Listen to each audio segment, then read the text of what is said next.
আজকের এই প্রেস কনফারেন্সটার ব্যাপারে আমাকে বিশেষ করে বলেছে বাঁধন, এটা বলতে বলেছে, না বললে আগামীতে সে কাজ করবে কিনা আমাদের সাথে সেই সম্পর্কে সন্দেহ প্রকাশ করেছে। যদিও বাঁধন আমাদের এই লাক্স চ্যানেল থেকে এসছে, আরো যারা আছে এই নাটকে বা নাটকে, এটা তো সিরিজ, এই সিরিজে এটাও কি ভৌতিক সিরিজ? প্রথমটা ছিল আমার যত মনে পড়ে 9 জন লোকের আত্মহত্যার কথা, আত্মহত্যা বা মারা যাওয়ার কথা, এবং এটা বোধহয় পত্রিকায় সংবাদও এসেছিল।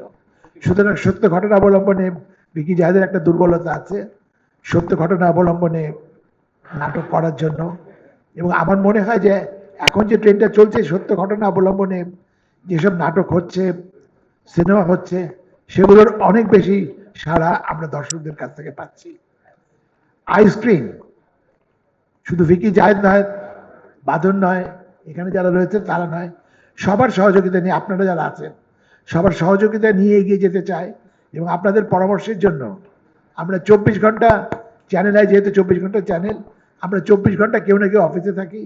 যে কোনো সময় আপনারা আসতে পারেন, চা কফি খেতে পারেন, পরামর্শ দিতে পারেন। এইটুকু লোক দেখিয়ে আপাতত আমি মুক্তি দিচ্ছি। এবং ভিকি জাহেদ, এরপর আমি জানি না সামনে কে কথা বলবে। অনেক ধন্যবাদ জনাব ফরিদুর রেজা সাগর। আই স্ক্রিনে চক্র 1-এর সাকসেসের পরে চক্র 2 এসেছে, এই জন্য আই স্ক্রিনকে ধন্যবাদ। আর পরিচালক সাহেবকে বিশেষভাবে ধন্যবাদ যে এই ধরনের ক্রিপি জিনিসে মানে অ্যাক্টিং করাটা খুব কঠিন।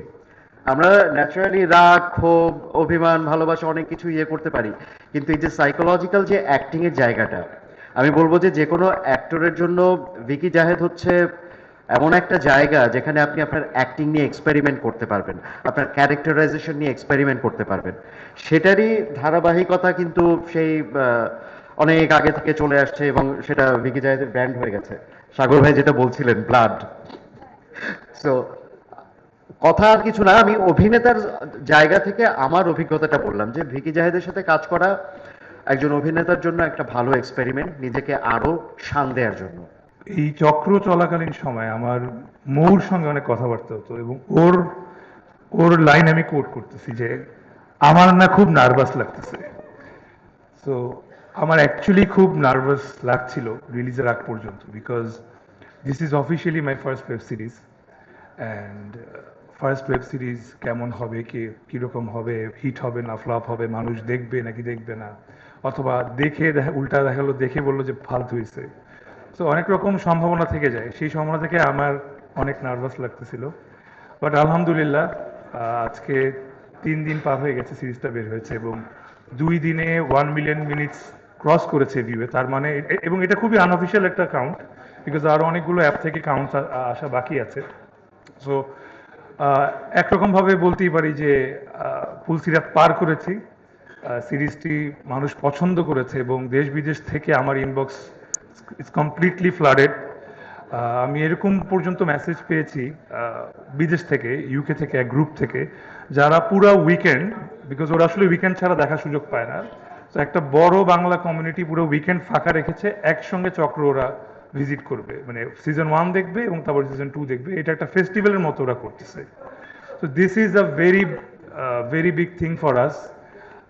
আই ওয়ান্ট টু থ্যাংক চক্র ফ্যামিলির সবাইকে, প্রত্যেকে, প্রথম থেকে অবভিয়াসলি দ্য প্রডিউসার যারা আমাদের উপর বিলিফ রেখেছেন, দেন দ্য ডিরেক্টর যিনি এত চমৎকার একটা গল্প ফেঁদেছেন যার উপরে আসলে এত কিছু ঘটছে, তারপর অবশ্যই দ্য ওয়ান্ডারফুল কো আর্টিস্ট যারা এত চমৎকার অভিনয় করেছেন। আসলে চক্র যদি আপনারা দেখে থাকেন তাহলে আসলে র্যাঙ্কিং করতে পারবেন না কে কার চেয়ে ভালো অভিনয় করেছে, আমি নিজে বলবো। চক্র 1 যখন এসেছিল এটা খুবই ভালো একটা রেসপন্স পেয়েছিল। আমরা ওই সময়ই একটা সাকসেস পার্টি করছিলাম, এবং ওখানে আমরা সিজন 2 অ্যানাউন্সমেন্ট দিয়েছিলাম। এরপর প্রায় 1.5 বছর চলে গেছে। এই সিজন 2 নিয়ে আমি প্রতিনিয়ত মানুষের কাছ থেকে মেসেজ পেতাম, বকাঝকাও খেয়েছি অনেক। আমার পেজে মানুষজন গালিগালাজ করতো কি কেন আপনি আনছেন না সিজন 2। তো অবশেষে সিজন 2 আসলো, এবং টাইম এই জন্যই লেগেছিল বিকজ চক্র 1 সবাই জানেন এটা একটা ধারাবাহিক ছিল, ধারাবাহিক নাটক ছিল এটা। পরবর্তীতে সাবজেক্ট ম্যাটারের জন্য ওটা আইস্ক্রিনে দেওয়া হয়েছিল, এবং এইটা একটা টোটালি প্রপার ওটিটি কন্টেন্ট, যা ওটিটি কন্টেন্ট যেভাবে বানানো হয়, যে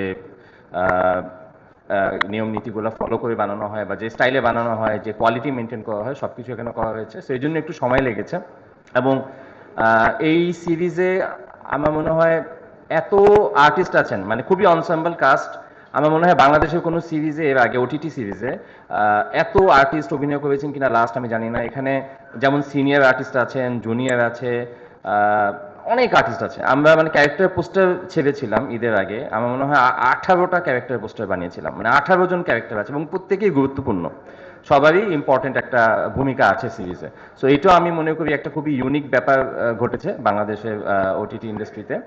আর গল্প তো সবাই জানেন, 2007 সালে যে আদম ফ্যামিলির যে সুইসাইডের যে ঘটনা ছিল, সত্যি ঘটনা যেটা ময়মনসিংহে, যেখানে একই পরিবারের 9 জন লোক আত্মহত্যা করেছিল রেল লাইনে গিয়ে। সো এটা খুবই একটা ইন্টারেস্টিং একটা কনসেপ্ট বাংলাদেশের মানুষের কাছে, বিকজ এই রহস্যের কোনো আসলে মীমাংসা হয়নি। আমি যেটা চক্র 2 বা চক্রতে দেখানোর চেষ্টা করেছি সেটা হচ্ছে সত্যি ঘটনার ইন্সপিরেশনে আমার পার্সপেক্টিভে আসলে কি হয়েছে, হয়তো এগুলা হতে পারে। ইটস আ ফিকশন, দিন শেষে এটা ফিকশন, যেটা একটা সত্যি ঘটনার ইন্সপিরেশনে বানানো হয়েছে। সাগর আঙ্কেলের কাছে আমি কৃতজ্ঞ যে আঙ্কেল আমার কথা রেখেছে। এইরকম প্রচুর কথা আসলে চ্যানেল আই আমার জন্য রেখেছে। আমি লাক্স চ্যানেল আই সুপারস্টার 2006 থেকে বের হয়ে আসা একজন মেয়ে, এবং আমি সবসময় বলি আমি চ্যানেল আইয়ের মেয়ে। সেই সম্মানটা তারা সবসময় আমার রেখেছে। আমি যখন যেইটা আবদার করেছি সেই আবদার তারা পূরণ করেছে, এবং এভাবেই যাতে আসলে আমাদের সবার পাশে চ্যানেল আই থাকে। এবং এখন আইস্ক্রিনে এই প্রথম আমার কাজ, আমি আগে আইস্ক্রিনের সাথে কাজ করিনি। ভীষণ ভালো লাগলো ভিকির সাথে কাজ করে। আমি নিজে ভিকি জাহেদকে বলেছিলাম যে আমি তোমার সাথে কাজ করতে চাই, তো সে যে আমাকে সম্মান করে তার কাজে নিয়েছে এটার জন্য আমি গ্রেটফুল। আর ওর একটা আলাদা ধরনের গল্প বলার স্টাইল আছে, যেটা আমার ভীষণ পছন্দ। আর আপনারা যারা চক্র 2 দেখেননি তাদেরকে আমি অনুরোধ করব যে আপনারা দেখেন, দেখলে আপনি বুঝতে পারবেন যে আমরা আসলে কেন সবাই মিলে কাজটা করেছি এবং কত ইন্টারেস্টিং একটা কাজ আসলে ভিকি জাহেদ আমাদের জন্য উপহার দিয়েছে। আমি আসলে আমার বাংলাদেশের জার্নিটা শুরু হয়েছে এই জায়গাটা থেকে, একদমই এই জায়গাটা থেকেই। আমি 2022-এ পায়ের ছাপ করেছিলাম, তখন ইমপ্রেস টেলিফিল্মের মাধ্যমে আমার আসলে যাত্রাটা শুরু হয় বাংলাদেশে। খুব কম কাজ করেছি, তারপরও আমি অনেক বেশি কৃতজ্ঞ।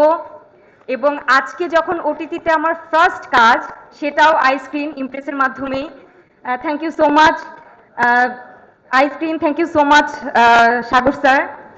এবং আমি যেটা বলতে চাই, আমাদের ডিরেক্টর ভিকি জাহেদ ভাইয়া, আমি ওনার কাজ অনেক আগে থেকে দেখতাম, অনেক আগে থেকে। মানে ওনার এমন কোনো কাজ নেই যেটা আমি দেখতাম না। আমার কাছে মনে হতো বাংলাদেশে এত সুন্দর করে, আমি একটু সাইকো থ্রিলার এই জনারটাই খুব বেশি পছন্দ করতাম। তো আমি এই কাজগুলো দেখতাম এবং আমি সবসময় দেখা যেত কোনো না কোনো ভাবে ওনাকে একটু ট্যাগ করতাম, লিখতাম। মানে মনের ভেতরে একটা ইচ্ছা ছিল যে আমি তার কাজ করতে চাই, বা এইরকম একটা প্রজেক্টে যদি থাকতে পারতাম। বাংলাদেশে খুব কম কাজ করা হয়, পারতপক্ষে করাই হয় না, বাট যখন আমি করেছি, আমি ভিকি জাহেদ ভাইয়ার এই প্রজেক্টটাতে আসলে কাজ করতে পেরে নিজেকে অনেক লাকি মনে করছি। কারণ উনি যেভাবে আমাকে তুলে ধরেছে ভেঙে চুরে, যেটা সবাই বললেন যে ওনার আসলে গল্প বলার ধরনটা এত ডিফারেন্ট, এবং আমি কখনো চিন্তা করতে পারিনি, আপনারা যারা আমাদের চক্র দেখেননি তারা দেখবেন, এমন ভাবে উনি আমাকে উপস্থাপন করেছেন যেটা আমি নিজেই কল্পনা করিনি যে আমি এটা করতে পারবো। ঘটনাচক্রে ভিকি জাহিদের সাথে আমার বেশ কিছু কাজ করা হয়েছে, এবং কোইন্সিডেন্টালি তার মধ্যে অনেকগুলোই চ্যানেল এবং আইস্ক্রিনে। এবং আমি বলবো যে এই টিমটা, সেটা ভিকি জাহিদ এবং আইস্ক্রিন চ্যানেলের সাথে কাজ করতে পারা সবসময় অনেক আনন্দের। এছাড়াও আমাদের যে টিম, আমরা যারা কাজ করেছি, তৌসিফ সম্পর্কে সবাই বলেছে, বাঁধন সম্পর্কে অনেকেই বলেছে, মৌসুমী মৌ সম্পর্কে, মেঘলা মুক্তা সম্পর্কে, বা আমাদের ভিকি জাহিদ, সেতু ভাই, আরো যারা আছে, জিলানি, দোয়েল, এখানে অন্য যারা আছেন। এর বাইরেও আমাদের আছেন নাদের ভাই, সমাপ্তি মাসুক দুর্দান্ত একটা চরিত্র অভিনয় করেছে, আমার পার্সোনালি খুব পছন্দ হয়েছে ওর অভিনয়। গাজী রাকাত ভাই, মোমেনা চৌধুরী আপা, আক্তার ভাই, মানে স্পেশালি এই কয়জনের কথা যাদেরকে এখানে দেখছি না আর কি বলছি। এছাড়া বিদ্রোহী দীপন আরেকজন ইম্পর্টেন্ট আমাদের টিমের পার্ট, এবং অর্ণব, মানে যে আমাদের আসলে এডিটর এবং কালার এবং মিউজিক মানে শব্দবিন্যাসটা করেছেন, এই টিমটা ছাড়া, টোটাল টিম ছাড়া আসলে চক্র সম্পূর্ণ না। তো এটা আমার কাছে মনে হচ্ছে ইন্ডিভিজুয়াল অনেকেরই অনেক ধরনের স্পেশাল জায়গা ভিকি তৈরি করেছে, বাট আলটিমেটলি এটা একটা যূথবদ্ধ দলের প্রক্রিয়াধীন একটি কাজ, মানে একটা কম্বাইন্ড টিম ওয়ার্ক। এই টিম ওয়ার্কটা রিফ্লেকশনটা দেখা গেছে চক্রে, এবং আমার ধারণা সবার ভালো লেগেছে। ভবিষ্যতে এই ভালো লাগাটা জারি থাকুক এই কামনাই করি। আমি অনেক দিন ধরে অপেক্ষায় ছিলাম ভিকি ভাইয়ের কোনো একটা কাজ দেখার পরে, যে আমি কবে তার সাথে কাজ করব, কারণ এটা আমার খুবই মনের একটা সূক্ষ্ম ইচ্ছা এবং খুবই প্রচন্ড ইচ্ছা ছিল। তো যাই হোক, সেটা করতে পেরেছি আমি। এবং আমার কাছে একটা জিনিস খুব ভালো লেগেছে আমার এতটুকু ক্যারিয়ারের যাত্রায় আমি বলতে পারি যে টিম ওয়ার্ক বলতে যা বোঝায় অন স্ক্রিন এবং অফ স্ক্রিন, একটা টিম ওয়ার্কের মাধ্যমেই একটা কাজ আসলে উপস্থাপন হয়। আমি চক্র 2 করে আমার কাছে মানে মনে হচ্ছে যে অ্যাজ এ পারফর্মার হিসেবে 100% স্যাটিসফাইড। এটাকেই বলে team work. Even directorial team থেকে শুরু করে আমাদের যারা সিনিয়র আর্টিস্ট আছেন, তৌসিফ ভাই, বাঁধনাপুই, মৌসুমী, মেঘলা, সেতু ভাই, সবাই আমার হাজবেন্ড, উনি আজকে আসেনি, সমাপ্তি মাসুদ। তো সবার সাথে কাজ করে আমি আসলে ভীষণ কৃতজ্ঞ। এবং আইস্ক্রিনে আমার এটা প্রথম কাজ যাচ্ছে। সবকিছু মিলে আপনারা চক্র 2 সাথে থাকুন, এবং আমরা চক্র 3 দেখার অপেক্ষায়। আমি জানি না আমি কাস্টিং পাবো কিনা, কারণ আমাকে এখনো মেরে ফেলা হয়নি, বাকিটা দেখা যাক। এটা ভিকি ভাইয়ের প্রতি অনুরোধ থাকলো।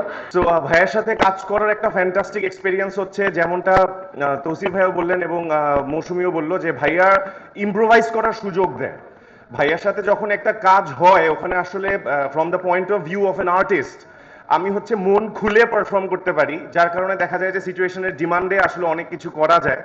এবং অবশ্যই আমাদের প্রডিউসার স্যার, আপনাকে অসংখ্য ধন্যবাদ আমাদের চক্র 2টা প্রডিউস করার জন্য, এবং চক্র 3টা অবশ্যই করবেন এবং এনশিওর করবেন যেন ভিকি ভাই চক্র 3-এ সামহাউ আমাকে আবার মরা থেকে জাগায় উঠায়। ঠিক আছে, সামহাউ, কারণ আমি যাই হোক এটা না বলি আর স্পয়লার হয়ে যাবে, আমাকে বকা দিবে। আসলে আমি ভাবিনি যে চক্র 1 মানুষ এত পছন্দ করবে। আমার ছোট্ট অ্যাক্টিং ক্যারিয়ারে ভিকি জাহেদের সঙ্গে আমি সবচাইতে বেশি কাজ করেছি। চক্র ছিল তার মধ্যে সবচাইতে ইন্টারেস্টিং একটা কাজ। I am lucky because I work with you guys, যারা আমার ক্রাশ, স্পেশালি বাঁধন আপু।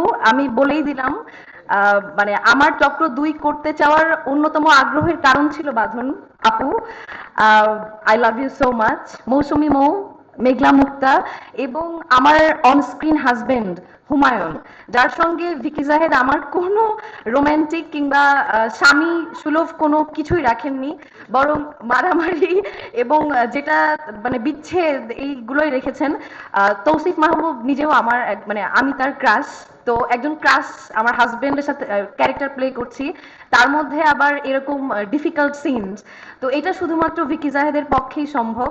সেতু ভাই যেটা বললেন যে একজন অ্যাক্টরের জন্য ভিকি জাহেদ হচ্ছে একটা খাজানার মতো, আমি মনে করি যে থ্যাংক ইউ ভিকি ভাই যে আমাকে এই সুযোগটা আপনি দিয়েছেন, এবং I very much looking forward to work with you again. আমি জানি না আমি পাবো কিনা, এবং আমি তো চক্র 1 যারা দেখেছেন, স্পয়লার কিছুটা কি দিব? আচ্ছা, দিচ্ছি না। মানে আমি এই জন্য লাকি যে আমি চক্র 2-এ জীবিত আছি আর কি। তো যারা দেখেনি তারা দেখবেন। আমার সহকর্মী আরিফিন জিলানি, দোয়েল আপু, কিংবা শাহেদ ভাই, সেতু ভাই, আমি খুবই লাকি যে এই মানুষগুলোর সঙ্গে আমি কাজ করতে পেরেছি। প্রত্যেকে শুধু যে ভালো অভিনেতা তা নন, তারা মানুষ হিসেবে এত চমৎকার।